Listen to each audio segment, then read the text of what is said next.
Hey guys, Nate Morris, MasterLSAT.com. I want to do a quick video to answer a question that I get from a lot of people prepping for the LSAT, which is when you are taking practice tests to prepare for the test, how recent do those practice tests have to be, right? There are about 100 official LSATs that have been released from the past 20 years or so. So do you have to stick to tests from the past 2 or 3 years or 5 years or 10 years? How recent do the tests that you take for practice have to be in order to be good preparation for the actual test day that you're going to be taking? So the answer to this question that I'm going to give, which is like many other questions, is that ultimately I don't think it matters too much. I think it's a little bit blown out of proportion. And I think as long as you're getting good quality practice and you're taking a lot of practice tests, then I don't think it matters so much whether they're the most recent ones or maybe not necessarily. Now, even though it's true that, yes, of course, anyone who takes a lot of LSAT practice tests will notice that the questions sometimes look a little bit different on some of the older tests, right? There are some formal, maybe some stylistic differences with the way that they're written,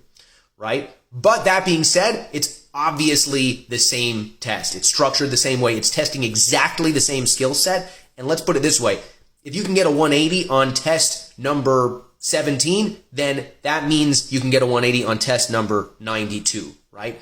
It's exactly the same skill set and the same strategies. In other words, I'm not going to teach you a different strategy for how to do strength and weaken questions or how to map out grouping games for earlier LSATs than I would for later LSATs. It's exactly the same strategies that are going to work for both, and it's testing exactly the same skill sets. Now, I've heard a lot of people and sources claim things about certain sections on the test getting either easier or harder, reading comprehension or logic games or whatever, getting easier over the years or getting harder over the years.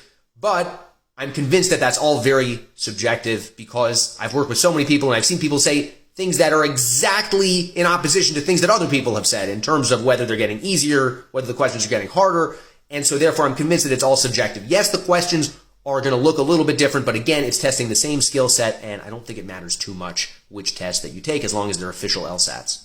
Now, that being said, I do have two caveats to that. First of all, in as much as there have been these minor changes in the way the test has been written over the years, you might as well arrange your study to be able to get to all those most recent LSATs in the 80s and 90s at some point in order to familiarize yourself with them.